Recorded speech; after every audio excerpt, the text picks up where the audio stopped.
د الله رب العزت دا کلام به باقي وي تر قیامته پورې د دې به عمده رنګ حفاظت کېږي. که موږ نه یو نور خلک به راشي د هغوی په ذریعه به حفاظت کېږي. که زموږ بچیان نه وي د نورو خلکو بچیان به وي. که مسلمان نه وي الله رب العزت به کافر مسلمانوي او د هغه په ذریعه باندې به د دې کلام پاک حفاظت کوي.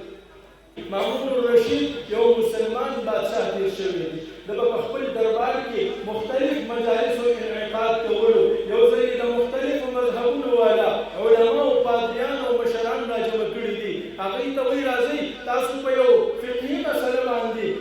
یو داسې مسله چې په ټولو مذهبونو کې مسلم ده په هغوی باندې بحث مباحثه وکړئ، د خپلو طرفو نه دلایل ووایئ او په هغوی نه به چې کوم دی دوی یو نتیجه اخذ کړي. یو ځل دغه مجلس چې کله اختتام ته ورسېدو مامون الرشید یو ځوان ته وویل ښایسته ښکلی ځوان هغه ډېر په ښایسته او ښکلي انداز کې په دغه مباحثه کې حصه واخیستله. مامون الرشید ورته وویل ای ځوانه راشه اسلام قبول کا، زه به ستا ډېر اعزاز او اکرام وکړم، ستا ټول ضروریات به زه پوره کړم. هغه ځوان د مامون الرشید دا خبره ونه منله. یو کال بعد دوباره بیا دا مجلس منعقد کېږي، مختلف علما کرام ناست دي، پادریان ناست دي، په دې کې یو ځوان راننوتو ښایسته ښکلې مبارکه ږیره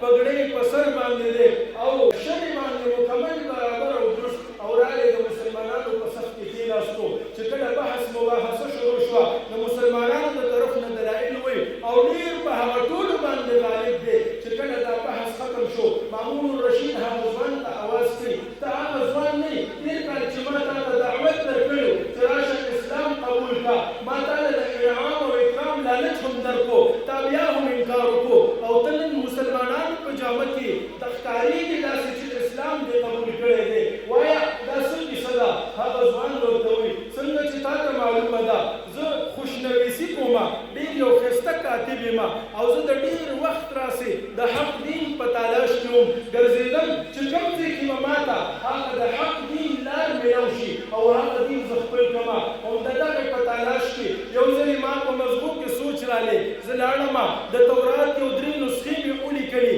او په هغې کې مې رد بدل وکړو، د ځان نه مې پکې احکامات بدل کړل، حلال مې حرام کړل، حرام مې حلال کړل. بیا لاړم کلیسې ته د یهودیانو یو مشر ته مې هغه نسخې پیش کړلې، ما د تورات خدمت کړی دی دا قبول کا. هغه چې کله ولیدل ډېر زیات خوشحاله شو، ما له انعام هم راکړو، زما احسان مې هم قبول کړو چې تا زموږ د مذهبي کتاب خدمت وکړو، زه ستا ډېر زیات ممنون او مشکور یم. وایي هغوی نه بعد لاړم بیا مې د انجیل یو 3 نسخې ولیکلې، په هغوی کې مې هم د ځان نه رد و بدل وکړو، حلال مې حرام کړل، حرام مې حلال کړل. یو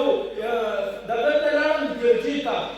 او عیسایي پادري ته مې وړاندې کړل چې دا ما ستاسو د مذهبي کتاب خدمت کړی دی، په خپلو لاسو مې لیکلی دی، دا قبول کا. وایي چې پادري کله هغه کتابونه ولیدل ډېر زیات خوشحاله شو، ما له انعام هم راکړو. هغوی نه بعد زه لاړم د قرآن عظیم الشان یو 3 نسخې مې په لاس ولیکل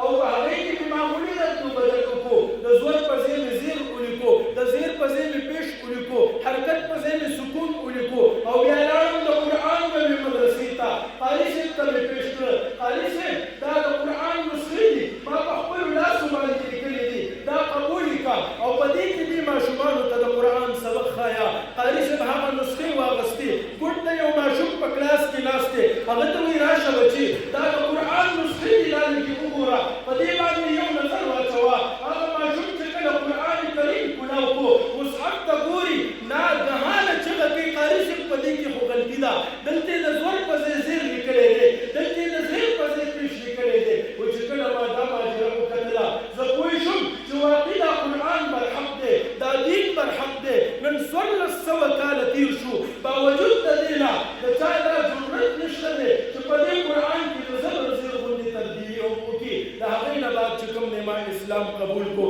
نو زما عزتمندو زموږ دین حفاظت ذمه داري الله اخیستې، د دې قرآن حفاظت ذمه داري الله اخیستې. که چېرته زموږ مال، زموږ اولاد، زموږ اوقات، زموږ خدمت بدني هغه د دې په حفاظت کې صرف کېږي، دا زموږ دپاره د سعادت خبره ده.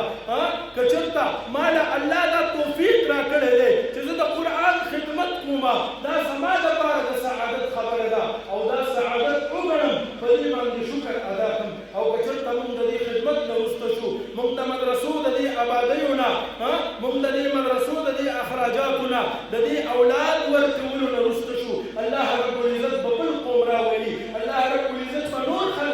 والي د هغې په ذریعه به د دې قرآن عظیم الشان حفاظت کوي